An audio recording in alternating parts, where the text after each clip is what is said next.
Sometimes I am seven class 9 books is chapter number 5A dynamics और आगे portion हमारे पास D extensive question. ठीक है, हमें स्टडी करना है। तो first of all question number 1 है जी, describe the historical development of our understanding of mass and weight. हमने फर्स्ट ऑफ ऑल करनी है हिस्टोरिकल डेवलपमेंट में हमारी वेट और मैथ का कॉन्सेप्ट क्या था, और how did early scientist like Galileo and Newton contributed to our modern concept of mass and gravitational force, this is weight. ठीक है, तो हमें देखना है कि हमारे जो गैलीलियो थे और न्यूटन थे उन्होंने किस तरह से मॉडर्न वे में कॉन्सेप्ट को कंट्रीब्यूट किया, ठीक है, बेहतर बनाने में। तो आगे क्वेश्चन हम लोग देखते हैं। तो कैसे में लिखा हुआ जी, the concept of mass and weight have evoluted significantly over time. हमारे पास वेट और मैथ का जो कंसेप्ट था वो वक्त के साथ साथ जो था वो चेंज होता गया, बेहतर होता गया। अर्लियर ग्रीक फिलोसफर्स लाइक लस्टर believed that heavier object fall faster than the lighter ones. लस्टर का जो हमारे पास ग्रीक फिलोसफर था जिसको माना था अगर हमारे पास एक हैवियर मैथ होगा, ठीक है, और एक हमारे पास छोटा मैथ होगा, तो अगर एक सेम पोजीशन पे ना हो तो ये वाला जल्दी आएगा बराबर इसके, ठीक है, इसको ज़्यादा टाइम लगेगा, इसको कम टाइम लगेगा। Galileo in 16th century conduct experiments that challenged in notation for demonstrating that objects falling at the same rate in vacuum regardless of their masses। तो उसके बाद गलीलियो में था वो एक डेमोन्स्ट्रेशन की पूरा एक्सपेरिमेंट किया जिसमें देखा गया कि हमारे पास अगर कोई बॉडी जो है वो वैक्यूम के अंदर है, यानी सिर्फ और सिर्फ under the influence of gravity है, बाकी ड्रैग फोर्स फ्रिक्शन फोर्स को नेगलेक्ट कर दें, तो क्या होगा, वो सेम टाइम पर जो है वो नीचे आती हैं, उनके मैसेज पर डिपेंड नहीं कर रही होती। ठीक है, इसमें न्यूटन की बात आती है तो Newton in the Principia Mathematica formalized the concept of mass and forces, introduced the three laws of motion including the law of universal gravitation। इसमें अपने लॉज दिए जो थ्री लॉज थे, Newton first law of motion, Newton second law of motion, Newton third law of motion, और इसके साथ Newton gravitational law भी शामिल था। ही स्टेट दैट, उसने कहा, every object in the universe attract every other object with the force directly proportional to the product of masses and inversely proportional to the square of distance between them। तो उसने जो अपना law दिया जिसको हम कहते हैं कि हमारे पास जो फोर्स है, जो ग्रेविटेशन फोर्स है, वो डायरेक्टली प्रोपोर्शनल किसके है, उसके मैसेज के, और इनवर्सली प्रोपोर्शनल के डिस्टेंस के डी के स्केल के। ठीक है, Newton work led formulations of the modern understanding of the masses and the weight. तो जो न्यूटन था उसने जो अपना कंसेप्ट दिया वो एक मॉडर्न वे थी मैसेज को और वेट को स्टडी करने का। तो in short math is fundamental property of matter. Math हमारे पास फंडामेंटल प्रॉपर्टी है जो कि बता देती है कि किसी ऑब्जेक्ट के अंदर क्वांटिटी ऑफ मैटर कितनी है। While weight is a force acting on an object due to gravity, और वेट क्या होता है, उस ऑब्जेक्ट पर लगने वाली ग्रेविटेशनल जो फोर्स है वो हमारे पास उसका वेट होता है। अब मैं इधर से बताऊँ, अगर मैं इस फॉर्मूले को जो लेके आपको कंसेप्ट ले रहा हूँ, तो देखो ये मेरे पास अर्थ है और ये मेरे पास ऑब्जेक्ट है। अब ये मून है और ये मेरे पास ऑब्जेक्ट है। देखो अब इन देखो फोर्स कह रही है, फोर्स जो है ना, फोर्स हमारे पास एफ है, वो बराबर है किसके, जो फोर्स है बराबर किसके है, वो डायरेक्टली प्रोपोर्शनल मैसेज के, यानी कि डायरेक्टली प्रोपोर्शनल किसके मैसेज के, यानी कि प्रोडक्ट ऑफ मैसेज। तो देखो अगर इनका दोनों का प्रोडक्ट लो और इनका प्रोडक्ट लो तो कौन सा किसका ज़्यादा आएगा, इसका ज़्यादा आएगा ना, इससे ज़्यादा। जैसे कि लाइक इसे मैं 4 दूँ, इसे मैंने 1 दिया हुआ है, इसे मैं 2 देता हूँ, तो लाइक इसे मैं 1 देता हूँ, तो देखो 4 मल्टीप्लाई 1 4 आंसर आया, 2 मल्टीप्लाई 1 2 आया, मतलब इसका आंसर ज़्यादा आया है ना। मतलब ये कहना चाह रहा हूँ, क्वांटिटी में नंबर दिया है मैंने कि ये ज़्यादा बड़ा, तो यानी 4 मैंने कह दिया, इसको मैं 2 कह दिया, इस तरह से मैं कह रहा हूँ क्या तो बड़ी है, तो जो ऑब्जेक्ट भी साथ है उसका दोनों का प्रोडक्ट लेने मैसेज का ज़्यादा आएगा बनस्बत मून के। तो हम जैसे जानते हैं कि हमारे पास जो मून की ग्रेविटेशन होती है वो हमारे पास 1/6 होती है अर्थ से। ठीक है, यानी कि जो मून की ग्रेविटी है वो 1/6 अर्थ से कम होती है। इसका मतलब ये है कि जो चीज़ का वेट हमारे पास कोई ऑब्जेक्ट है जिसका वेट जो अर्थ पर ज़्यादा है, उसी ऑब्जेक्ट का हमारे पास जो वेट ऑन हमारे पास होगा मून के ऊपर वो 1/6 कम होगा। ठीक है, तो वो इसमें बात की कि हमारे पास डिपेंड किस पे करता है जी, फर्स्ट ऑफ ऑल उसके हमारे पास उनके मैसेज के प्रोडक्ट के और इनवर्सली प्रोपोर्शनल टू उसके डिस्टेंस के, यानी कि जितना कम डिस्टेंस होगा उतनी फोर्स ज़्यादा होगी, जितनी कम ज़्यादा फासले पे होगी उतनी फोर्स कम होगी। ठीक है, तो इधर से जो कंसेप्ट निकला था हमारे पास मैसेज का और वेट का। मैस हमारे पास होता है किसी ऑब्जेक्ट के अंदर पाई जाने वाली जो क्वांटिटी ऑफ मैटर है वो हमारे पास क्या होता है जी, उसका मैस। वाइल हमारे पास उसी ऑब्जेक्ट पर लगने वाली जो ग्रेविटेशनल फोर्स है लाएगी ये मैथ हमारे पास, तो ये इसे जो अर्थ अपने सेंटर की तरफ खींच जाइए, वो ताकत जो है, वो जो स्ट्रेंथ है, वो उस टाइम उसका वेट होगा। तो आई होप क्वेश्चन नंबर 1 का कॉन्सेप्ट क्लियर हो गया होगा। नेक्स्ट क्वेश्चन नंबर 2 के explain the detail in the working principle of electronic balance, discuss the key concept and the mechanism involved in measuring mass accurately using this instrument. तो first of all हम देखना है हमारे पास जो principal है electronic balance का वो क्या है और इसके कंपोनेंट कौन कौन से हैं और जिसका मैकेनिज्म क्या है। इसमें होता क्या बेटे कि इलेक्ट्रॉनिक बैलेंस ना उसके अंदर हमारे पास इस तरह से कुछ एक वेट पैनल होता है, ठीक है, जिसके ऊपर मैस रखते हैं और नीचे इसके लगे होते हैं स्ट्रेंज गेज, उसे हम लोअर सेल भी कहते हैं। जैसे हम इसके ऊपर जो है मैस रखते हैं तो क्या होता है बेटे, ये कंप्रेस हो जाते हैं, यानी कंप्रेस हो जाते हैं। जब कंप्रेस होते हैं तो ये सिग्नल भेजते हैं आगे आपके कंप्यूटर को, जिसके अंदर कंप्यूटर लगा होता है उसको समझ जाते हैं। वो सिग्नल जो है आप इसको वैल्यूज को देखते हुए, इसके जो कंप्रेशन है उसको देखते हुए एक एल्गोरिथम जनरेट करता है, एक वैल्यू जनरेट करता है जो जाके आपके डिस्प्ले के ऊपर शो होती है। ये 1 kg है, 2 kg है, 3 kg है, सो ऑन। क्लियर। अब इसके मैंने जो बताया वो कौन कौन सा फर्स्ट ऑफ ऑल होता है, हमारे पास एक वेट पैनल होता है, इसके ऊपर स्ट्रेंज होते हैं, इलेक्ट्रॉनिक सर्किट होता है और आपका डिस्प्ले होता है। ये मेन जो है पोर्शन होते हैं, ठीक है। अब इसको रीड आउट कर लेते हैं हम लोग। तो फर्स्ट ऑफ ऑल कहता है जी electronic balance typically used strain gauge and load cells to measure the mass system. हमारे पास किस बात की स्ट्रेन गेज होते हैं और लोड सेल्स होते हैं, लाइक मैंने ये वाली बात की, दिस वन, ये वाली हमारे पास है, ठीक है। These components are highly sensitive to change in force and can accurately detect in small variation in weight. तो कह रहे हैं हमारे पास क्या होता है, ये बहुत सेंसिटिव है, छोटा हल्का सा भी हम लोग उसके ऊपर जो मैस रखते हैं तो उसको भी डिटेक्ट कर लेता है और उसकी वैल्यू भी वो आगे जनरेट करता है। अब कंपेयर कौन कौन सा जी, first of all weight panel जिसके ऊपर वेट को रखते हैं वो हमारे पास होता है वेट पैनल कहलाता है। Platform where the object to be measured in place, जहाँ पे हम लोग मेजर करने के लिए जिस ऑब्जेक्ट को रखते हैं वो जो जगह होती है हमारे पास वेट पैनल कहलाती है। Strain gauge and load cells कहते हैं sensor that measures the force acting on object. तो ये हमारे पास ये वाला जो है, ये वाले दिस वन, ये हमारे पास क्या कहते हैं लोड सेल्स और स्ट्रेन गेज कहते हैं, जिनको जो कि उस लोड को ऑब्जर्व करते हैं, डिटेक्ट करते हैं और आगे जो है इंफॉर्मेशन भेजते हैं आपके इलेक्ट्रॉनिक सर्किट पे कंप्यूटर के अंदर। इलेक्ट्रॉनिक सर्किटरी, अब ये हमारे पास ये कंप्यूटर है, वो डिवाइस है, ठीक है, जो उसके अंदर सर्किट लगा होता है जो कि उन सिग्नल्स को पिकअप करके आगे डिस्प्ले तक लेके जाता है उस वैल्यू को। Process the electronic signal from the sensor and calculate the mass. ये सर्किट है जो कि हमारे पास जो सेंसर होते हैं, जो हमारे पास लोड गेज है, ठीक है, उन लोड सेल्स जो है उनसे जो इन्फॉर्मेशन लेके जो है आगे प्रोसीड करता है टू डिस्प्ले एक्यूरेट मैस, ठीक है। और एड में हमारे पास आता है जी मैस, सॉरी डिस्प्ले कहता है जी digital screen that show the measured mass. तो वो हमारे पास स्क्रीन है जो कि जो मेजर्ड मैस होता है जो कि हमारे पास उसने चेकआउट किया था इलेक्ट्रॉनिक सर्किट ने, उसको डिस्प्ले करवाता है। तो हमारे पास क्या है, वो स्क्रीन आएगी डिस्प्ले, ठीक है। आई होप आपको सब क्लियर हो गया होगा। नेक्स्ट हमारा जी the working principle of electronic balance involving the following step. अब ये वर्क कैसे करता है, ठीक है। तो फर्स्ट ऑफ ऑल क्या होता है, कैलिब्रेशन के balance is calibrated using the standard weight to ensure accurate measurement. तो कैलिब्रेशन होती है इसके स्टैंडर्ड यूनिट्स होते हैं लाइक केजी, ठीक है, एंड ग्राम्स, ठीक हो गया। अब कहते हैं मेजरमेंट वेट रिप्लेसमेंट। अब वेट वैसे रखना होता है weight to be measured in place on a weight panel. आप क्या करते हैं, उसके बाद वेट को वेट पैनल के ऊपर रखते हैं। उसके बाद क्या होता है स्ट्रेन गेज डिफॉर्मेशन या load cell deformation. The weight of an object causes strain gauge और लोड सेल्स टू डिफॉर्म, उनको डिफॉर्म करता है, उनको कंप्रेस कर देता है, ठीक है। So by the electrical signals generated, the deformation of the strain gauge load cell generates electrical signals to proportional to the force operating on it, ठीक है। मतलब जितने इसको फोर्स लग रही है उसके अकॉर्डिंगली वो क्या करता है, अपने सिग्नल जनरेट कर देता है। अब ये सिग्नल क्या होता है, सिग्नल प्रोसेसिंग होती है। तो the electronic signals is processed by electronic circuitry to determine the mass of object based on the predefined calibration curve, ठीक है। जो हमारे पास पहले से वहाँ पे कोड फीड किए जाते हैं, जो हमारे पास स्टैंडर्ड फीड किए होते हैं, उसके अकॉर्डिंगली उसका मैथ को चेकआउट करता है आपका इलेक्ट्रॉनिक जो सर्किट है, आपका इलेक्ट्रॉनिक कंप्यूटर है। और एड देन हमारे पास कहते हैं जो डिस्प्ले होता है, डिस्प्ले जो है हमारे पास the calculated mass is display on the digital read out, ठीक है। तो हमारे पास जो डिस्प्ले होता है, स्क्रीन होती है, उसके ऊपर वो जो हमारे पास वैल्यू जो है वो रीड की जाती है, जो कि वहाँ पर डिस्प्ले की जाती हैं, ठीक है। वो वैल्यूज वहाँ पर हमारे पास इलेक्ट्रॉनिक सर्किट जो है लेता है, उसको with the screen, with the help of screen हम लोग डिस्प्ले करवाते हैं, हमारे पास वो कहलाता है जी डिस्प्ले। तो आई होप क्वेश्चन नंबर 2 का समझ आ गया हमारे पास इलेक्ट्रॉनिक बैलेंस क्या है और ये किस तरह से वर्क करता है।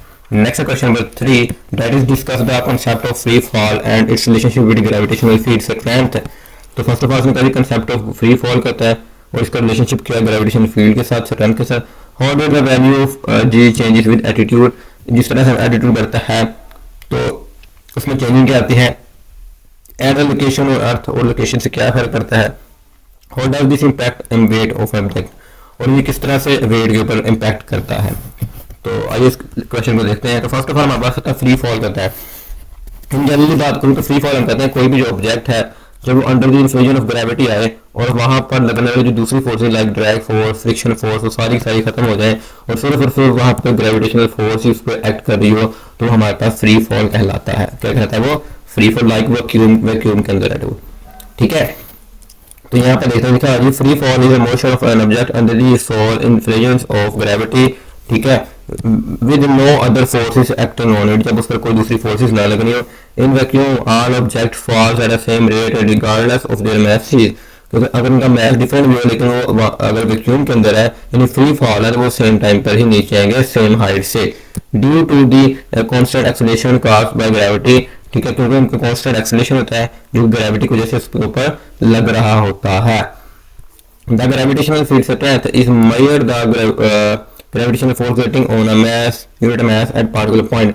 तो ग्रेविटेशनल फील्ड स्ट्रेंथ होती है किसी ऑब्जेक्ट पर किसी लगने वाली जो फोर्स है सर्टेन पॉइंट पर, वो हमारा ग्रेविटेशनल फील्ड स्ट्रेंथ होती है। मैं समझाऊं इसको आपको है। तो देखो ये मेरे पास एक बाउंड्री है like this one and this is earth. ठीक है, तो यहाँ पर ज़रा होगी, यहाँ पर और कम होगी, यहाँ पर और कम होगी। ठीक है, तो डिपेंड करता है कि जहाँ पर आपका मैस जो पड़ा हुआ है वहाँ पर उसकी जो स्ट्रेंथ है, ताकत है, वो कितनी है उसको खींचने की। एबिलिटी जो उसको अपनी तरफ टुवर्ड खींचने की, सेंटर की तरफ जो एबिलिटी होगी ग्रेविटेशनल ग्रेविटी की, ठीक है, ग्रेविटेशनल फील्ड की, वो हमारे पास वहाँ पर मौजूद उस पॉइंट पर ग्रेविटेशनल फील्ड स्ट्रेंथ कहलाएगी किसकी? हमारे पास अर्थ की। मतलब लाइक हम जिस प्लैनेट की बात कर रहे हैं, जनरली अर्थ की बात करते हैं हमारे पास वो अर्थ की होगी, किसी और प्लैनेट की बात करते हैं और की होगी। इंश्योर किसी भी प्लैनेट की, किसी भी ऑब्जेक्ट की वो ताकत जो किसी सर्टेन पॉइंट पर किसी ऑब्जेक्ट को अपने तरफ खींचे, ठीक है, तो हमारे पास वहाँ पर मौजूद की फील्ड की स्ट्रेंथ होती है। ठीक है, तो first of all the value of g vary slightly with altitude and location on earth. तो जो वैल्यू है जी की वो हमारे पास वेरी करती है एटीट्यूड की वजह से, हम लोग ऊपर की तरफ जाते हैं और हम लोकेशन चेंज करते हैं। तो फर्स्ट ऑफ बात करते हैं हम लोग एटीट्यूड की। कहते हैं value of g decreases with increasing altitude because the distance from the earth centre is increase. क्योंकि हमारा जो डिस्टेंस होता है सेंटर से वो कैसे इंक्रीज हो रहा होता है लाइक दिस। अगर हम बात की, देखो यहाँ पे सेंटर है, हम वैसे से ऊपर जाएंगे हमारी स्ट्रेंथ है वो क्या हो जाएगी? कम होती जाएगी।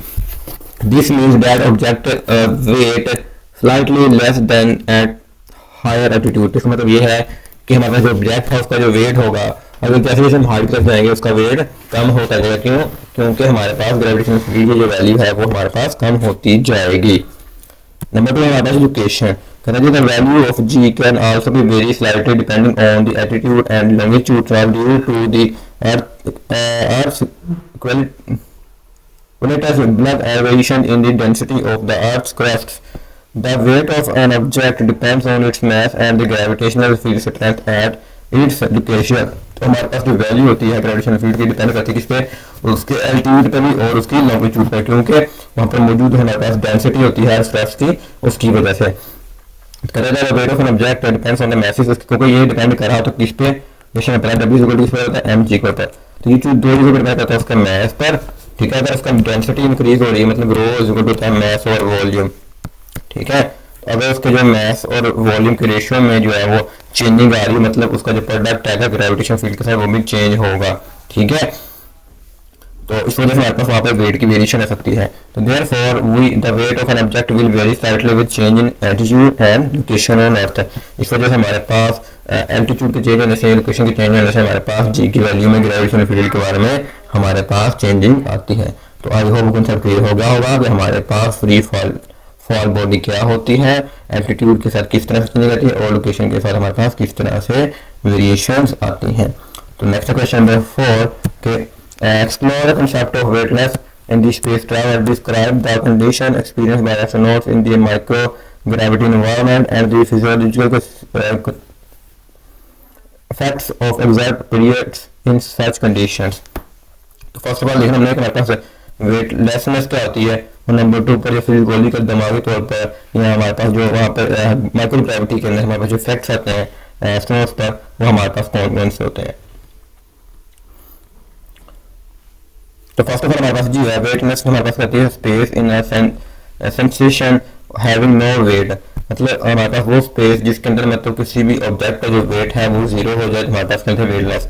एक्चुअली होता क्या है, हमारे पास कि जब कोई ऑब्जेक्ट जो है फ्री फॉल होता है, ठीक है, under the influence of gravity से वो दूर चला जाता है, वैक्यूम के चला जाता है, तो वहाँ पर उसका जो, क्योंकि हमारे पास देखो उसका वेट तो होता है, बट जो वेट होता है ना वो हमें महसूस, लाइक हम लोग बात करें अपनी, अगर ये पर्सन यहाँ पर खड़ा है, ठीक है, लाइक दिस, अगर यहाँ पर पर्सन खड़ा हुआ तो इसका वेट जो है इस पर एक्चुअली जो सर्फेस होता है वो नॉर्मल फोर्स लगाता है हमारे पाँव के ऊपर, जब वो लगाता है ना फोर्स, नॉर्मल फोर्स जो हमारे ऊपर लग रही है उसकी वजह से हमें अपना वेट महसूस होता है, ठीक है, क्योंकि वहाँ पर कोई सर्फेस नहीं होता, ठीक है, वो फ्री फॉल मतलब स्पेस के अंदर मौजूद है, तो वहाँ पर वेट जरूर होता है क्योंकि वो टेक्सचर में जरूर है, बट वहाँ पर उन्हें वो महसूस नहीं होता, इस वजह से वो क्या है जी, वो वेटलेस होते हैं, ठीक है।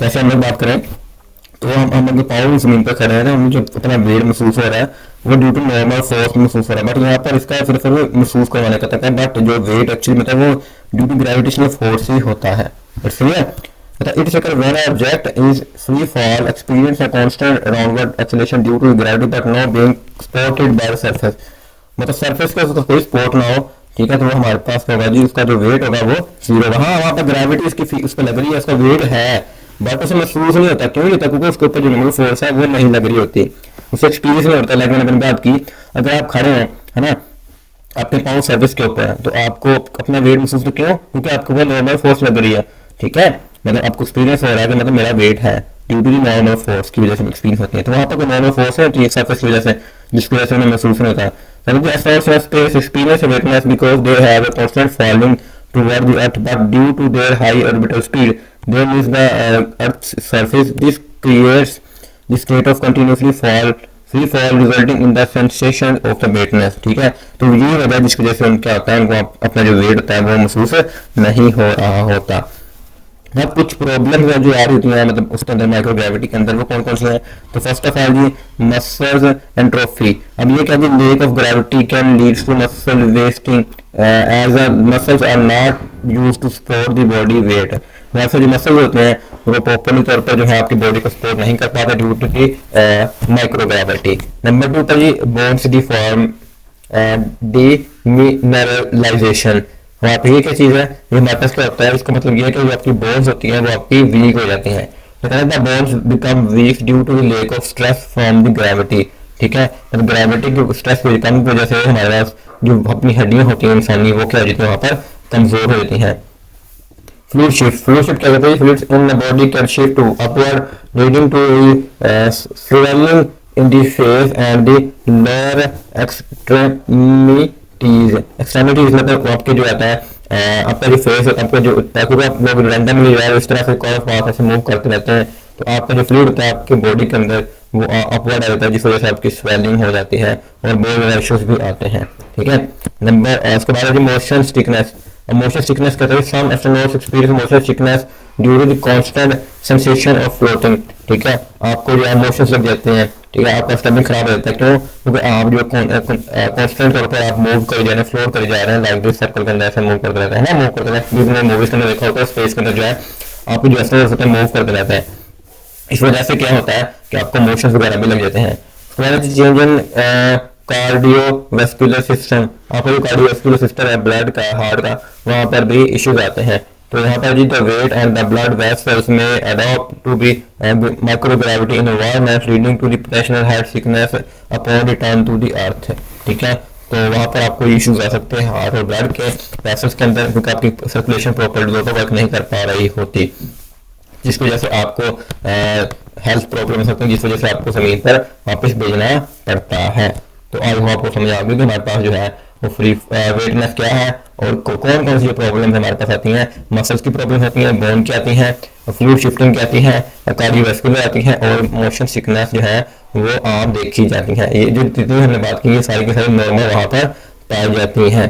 Question number 5, investigate the role of gravitational field strength in the crustal mechanics.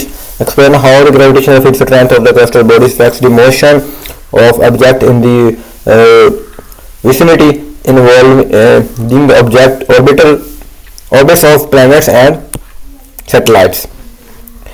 तो जैसे कुछ कहा जाए, फर्स्ट ऑफ ऑल देखना है हमारे पास जो ग्रेविटेशन फील्ड स्ट्रेंथ है उसके अंदर क्रस्टल बॉडीज के अंदर, लाइक हमारे पास जो अर्थ है, प्लैनेट्स हैं, सैटेलाइट्स हैं, वो किस तरह से वहाँ पर जो है वर्क करती है, मैकेनिक्स वहाँ पर कैसे इसके मोशन को करती है, और वो एक्सप्लेन करना ग्रेविटेशन फील्ड स्ट्रेंथ है उसका इफेक्ट क्या होता है उनके मोशन के ऊपर।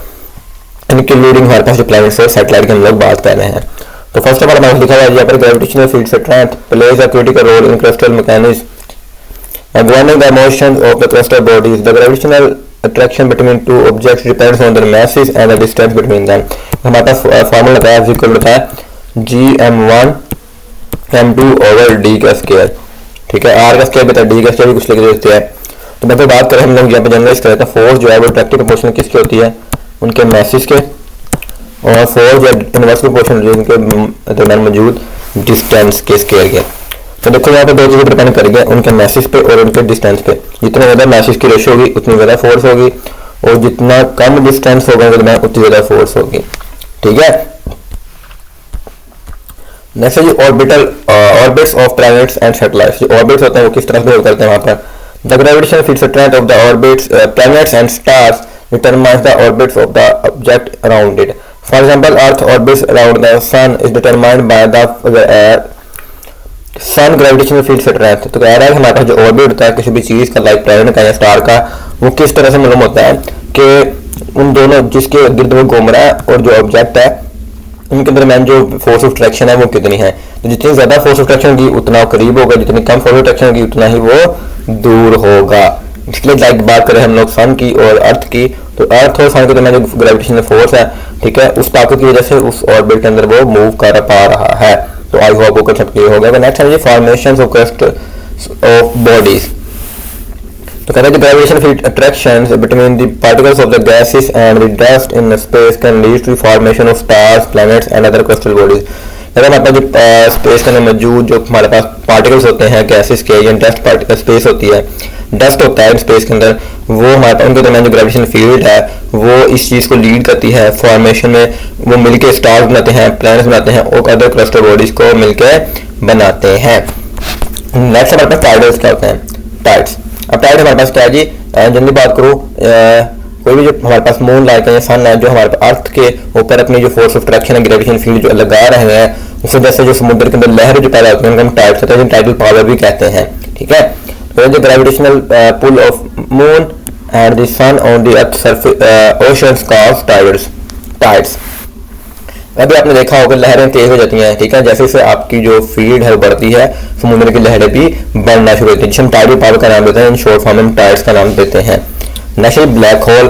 तो जो extremely strong gravitational field of black hole prevents even light from the escaping.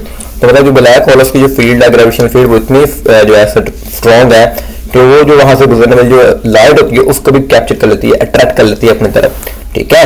तो इससे पता चलता है हमारे पास जो ग्रेविटेशनल फील्ड है वो अपना जो है एक बेहतर रोल अदा कर रही है इन स्पेस के अंदर क्रस्टल बॉडीज के अंदर। जैसे हमने देखा कि हमारे पास जो ऑर्बिट्स होते हैं प्लैनेट्स या सैटेलाइट्स के, वो भी किस चीज़ पे डिपेंड कर रहे होते हैं, वो भी डिपेंड कर रहे होते हैं ग्रेविटेशनल फील्ड स्ट्रेंथ पे। आपकी जो फॉर्मेशन होती है लाइक स्टार्स की, प्लैनेट्स की और अदर क्रस्टल बॉडी की, वो भी किस वजह से होती है, due to gravitational field strength के। आपके जो समुद्र या ओशंस हैं उनके अंदर आने वाली जो टाइडल लहरें हैं वो भी टाइडल पावर किससे होती है, ग्रेविटेशनल फील्ड स्ट्रेंथ की वजह से। और ब्लैक होल जो है वहाँ से जो लाइट को सारी की सारी को अपने अंदर अब्सॉर्ब कर लेता है ड्यू टू ग्रेविटी। तो ये था आज का लेक्चर जिसमें देखना था हमने चैप्टर नंबर 5A डायनामिक्स के लॉन्ग एक्सटेंसिव लॉन्ग क्वेश्चंस। तो हमने वन बाय वन तमाम क्वेश्चन को देखा। फिर भी किसी किस्म का क्वेश्चन हो, कोई डाउट हो, क्यूरी रह गया हो तो कमेंट सेक्शन में जाकर जरूर पूछिएगा। हमारी हमेशा कोशिश होती है कि आपके लिए बेस्ट वीडियो लेक्चर लेके आए। तो इसकी जो PDF नोट्स हो जो लिंक आपको वीडियो डिस्क्रिप्शन के अंदर मिल जाएगा। तो आगे इजाजत दीजिए, अल्लाह हाफिज़।